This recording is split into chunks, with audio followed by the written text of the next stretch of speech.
हमारा ब्रह्मांड बहुत बड़ा है, जिसमें लाखों आकाशगंगा हैं। उन्हीं में से एक हमारा आकाशगंगा है, जिसका नाम मिल्की वे गैलेक्सी है। मिल्की वे गैलेक्सी में 200 करोड़ सितारे हैं, जिसमें से एक हमारा सूरज है। इसलिए सूरज का एक अपना परिवार है, जिसे हम सौर्य मंडल के नाम से जानते हैं, और इसलिए सौर्य मंडल में 8 ग्रह पाए जाते हैं। इन सभी 8 ग्रहों के ऊर्जा का स्रोत सूरज ही है। तो ऐसा क्या है सूरज में जिससे इन सभी ग्रहों को ऊर्जा मिलती है? आखिर सूरज में इतनी ऊर्जा आती कहां से है? इसलिए तरह तरह के सवाल कभी ना कभी हमारे दिमाग में आता ही है। तो आइए जानते हैं इसके बारे में। सूरज एक तारा है, जिसमें मुख्यतः हाइड्रोजन और हीलियम गैस पाई जाती है। इसमें हाइड्रोजन की मात्रा 74% होती है और वहीं हीलियम की मात्रा 25% होती है। इन गैसों में नाभिकीय विखंडन प्रक्रिया के कारण इसमें से लगातार आग की लपटें निकलती रहती हैं और इसी आग की गर्माहट और रोशनी पृथ्वी तक पहुंचती है, जिसे हम धूप के नाम से जानते हैं। सूरज के जन्म को लेकर बहुत से अलग अलग वैज्ञानिकों ने अलग अलग थ्योरी दिए हैं, लेकिन उनमें से कुछ ही को सही माना जाता है। बिग बैंग थ्योरी, जिसे सबसे ज्यादा सही माना गया है, उसके अनुसार ब्रह्मांड में अनंत तापमान और घनत्व की वजह से एक बड़ा धमाका हुआ, जिसमें से लाखों तारों का निर्माण हुआ, जिसमें से एक हमारा सूरज भी था। और ये धमाका लगभग 4.5 अरब साल पहले हुआ था। वैज्ञानिकों के अनुसार सूरज अपनी आधी जिंदगी गुजार चुका है और सूरज की पूरी जिंदगी 10 अरब साल बताया गया है, जिसमें से सूरज ने 4.5 अरब साल की आयु को पूरा कर लिया है। जिस दिन सूरज का हाइड्रोजन समाप्त हो जाएगा, उस दिन सूरज का अंत हो जाएगा। पिछले 4.5 अरब सालों में सूरज का लगभग आधा हाइड्रोजन जल चुका है। जब तक इसमें हाइड्रोजन है, तब तक पृथ्वी पर सूर्य का प्रकाश आता रहेगा। सूरज के प्रकाश की गति 3 लाख किलोमीटर प्रति सेकंड होती है और इसी गति से सूर्य की किरण पृथ्वी की तरफ आती हैं। इतने तेज गति से आने के बावजूद भी सूर्य की किरण को पृथ्वी तक पहुंचने में 8 मिनट और 17 सेकंड लगते हैं।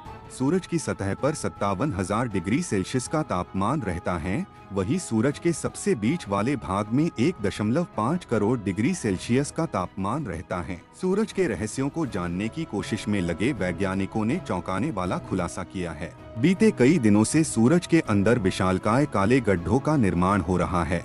यह इतने विशालकाय हैं कि इनमें कई धरती समा सकती है। इन गड्ढों से तेज गति से गर्म सौर लहर बाहर आ रही है। वैज्ञानिकों ने हाल ही में बने गड्ढों को देखा है, जिससे धरती को नुकसान हो सकता है। वैज्ञानिकों का कहना है कि यह गड्ढे कोरोनल होल हैं, जो सूरज के बीच में बने हैं। सूरज के ऊपरी वायुमंडल के इलेक्ट्रिफाइड गैसों यानी प्लाज्मा के तापमान में गिरावट होने के बाद इन गड्ढों का निर्माण होता है। यह गड्ढे दूसरी जगहों से घने होते हैं, जिसकी वजह से काले रंग के नजर आते हैं। दूर से देखने पर प्रतीत होता है कि सूरज में गड्ढा हो गया है। सूरज में इन गड्ढों के किनारे चुंबकीय रेखाएं मजबूत हो जाती हैं और गड्ढों में मौजूद सौर पदार्थों को बाहर खींचती हैं। 2.90 करोड़ किलोमीटर प्रति घंटे की रफ्तार से सौर तूफान निकल रहा है। इस सौर लहर में तेजी से इलेक्ट्रॉन्स, प्रोटॉन्स और अल्फा पार्टिकल्स बाहर निकलते हैं, जिन्हें धरती की चुंबकीय शक्ति सोखती है। इस दौरान सूरज की लहर और धरती के चुंबकीय क्षेत्र में एक युद्ध शुरू हो जाता है, जिसे जियोमैग्नेटिक स्टॉर्म कहा जाता है। धरती के दोनों ध्रुवों पर वायुमंडल पतले हैं, जहां से सौर लहरें वायुमंडल के अंदर पहुंच जाती हैं। इसकी वजह से वहां रंग बिरंगी रोशनी दिखती है, जिसे नॉर्दर्न लाइट्स कहा जाता है। इन गड्ढों के कारण सौर तूफान धरती की तरफ आ रहा है, जो जियोमैग्नेटिक स्टॉर्म है। हालांकि इससे धरती को अधिक खतरा नहीं है, लेकिन बिजली के ग्रिड और कुछ सैटेलाइट्स पर इसका असर हो सकता है। जब सूरज से निकलने वाले तूफान तीव्र होते हैं, तो उन्हें धरती पर आने में करीब 15 से 18 घंटे लगते हैं।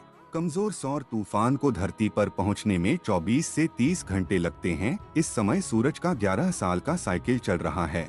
साल 2019 दिसंबर में यह शुरू हुआ था। अब सूरज जग गया है, जो पहले शांत था।